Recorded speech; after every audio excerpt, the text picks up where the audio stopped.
All right, so I stopped the time lapse and I'm just gonna kind of show you what I'm doing now. I haven't really worked in this area. I've been really focusing on this form here because this seems to be, again, the darkest. So I'm gonna go back in and I'm doing another round. So it's basically, you do a round and you go over here, you do a round. I might not have to do that too much down here because the values are generally light. There's a lot of kind of buildup of graphite here. This is clearly the darkest form. And there's some darkness here, but I want to get that established. And I'm slowly bringing in the value towards the middle of the apple. So I'm working on my perimeter and then I'm fading it up. Because right here, that does not exist. There's not a big light value there, but there is a little reflected light down here. So I really have to study the apple and really understand where all these things are. So I'm slowly kind of going in there. I did start to do one thing to articulate the form, and that is I put a little darker value back here, and I gave myself a little mark of where the stem comes out. And I believe the stem comes out there, and I hope I'm accurate. It might be a little bit to the right. I'm not sure. I have to double check, but I have my little lines here from before, and I can kind of use those as a guide. And they might be slightly off. Who knows? And again, it's an apple. It doesn't have to be perfectly in that spot. Just hopefully it's relevant to your drawing.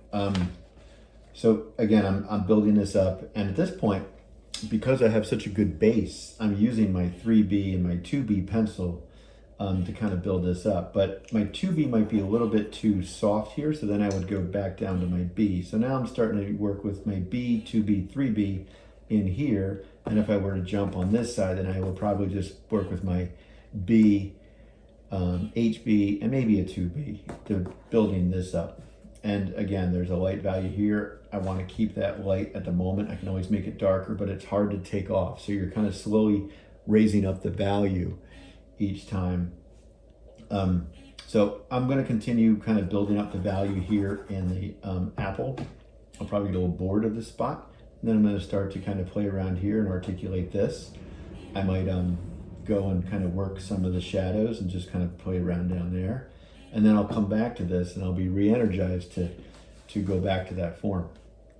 And again, I'm drawing on an angle down because at this point I have all of my sighting and measuring complete, and I'm just kind of applying value, and I'm still looking straight on at my subject matter.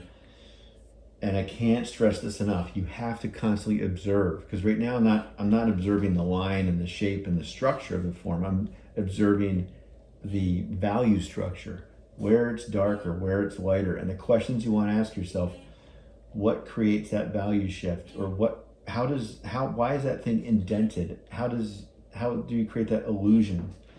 It's not how do you create the illusion, you just draw what you see there. So there's a lighter value that's right here, and you can see I have a little bit of that happening, and I'm working around it. Instead of erasing it out, I'm making darker values around it, and I'm bringing it out through that method. And it's starting to emerge now.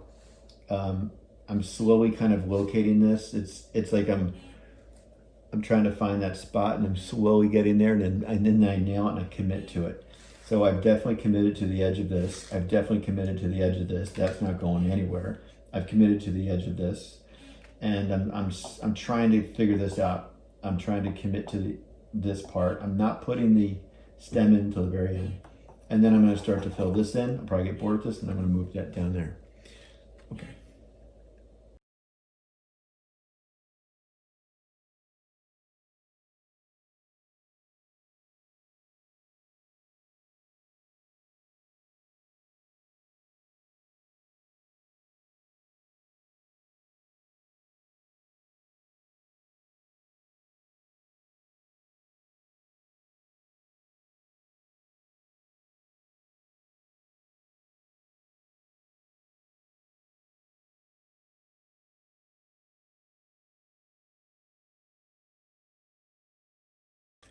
All right, so at this point, I'm getting close to the value that I'm trying to achieve with the red apple.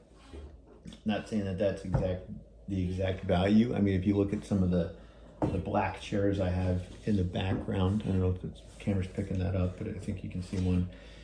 It's not that far from that dark, but I don't want to bring it that dark yet until I bring all these others to that point. I might not even have to take it that far, unless I need a higher contrast for the drawing itself. So right now I'm going to leave it at this, but at least I have it at a point where I can start to look at the more specific things. So that's what I'm talking about, general to specific. This is still pretty generalized, but I took my time.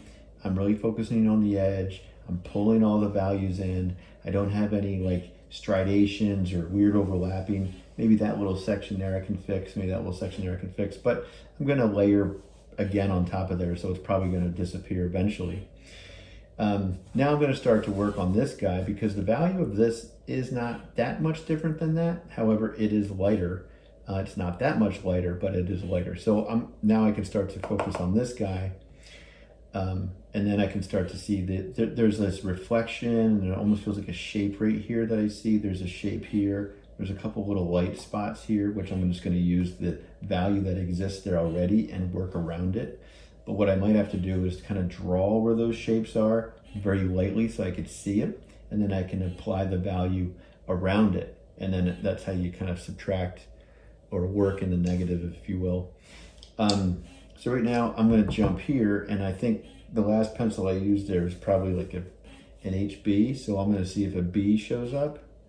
There's my B here. And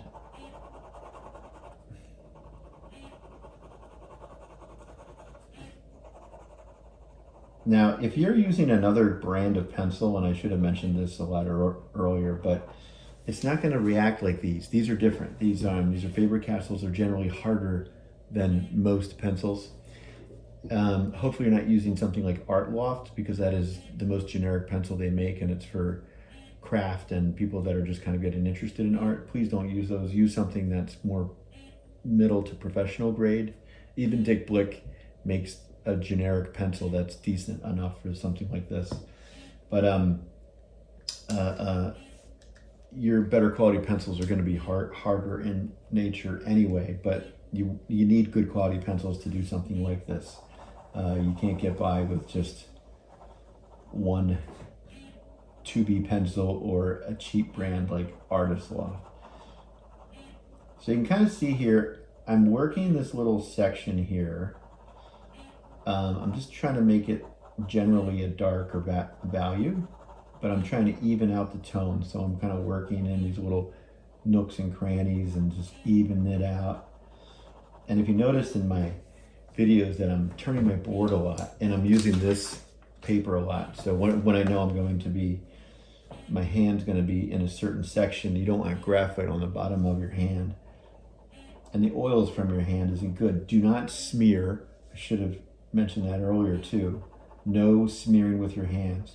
There's oils in your hand that does not mix well with graphite. The only medium you can smear successfully with is compressed charcoal.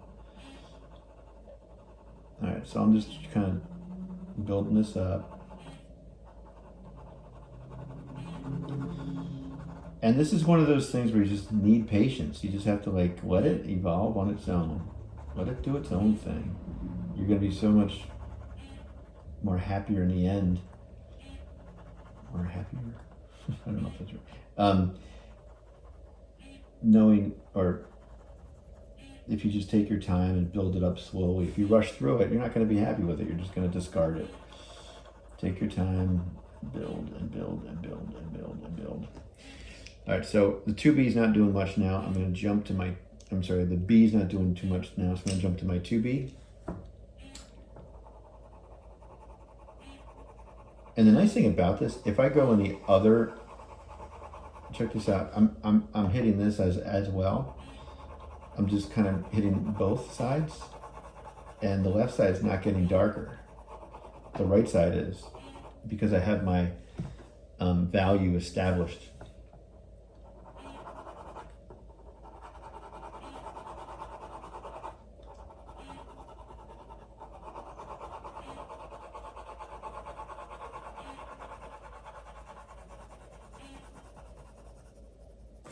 So you can kind of see that starting to get a little darker too, and just the layer by layer by layer. And I'd say like right around here is where the whole thing gets darker. So I can probably just fill that in and I'm going to turn my board, and eventually I'll put my board back to normal.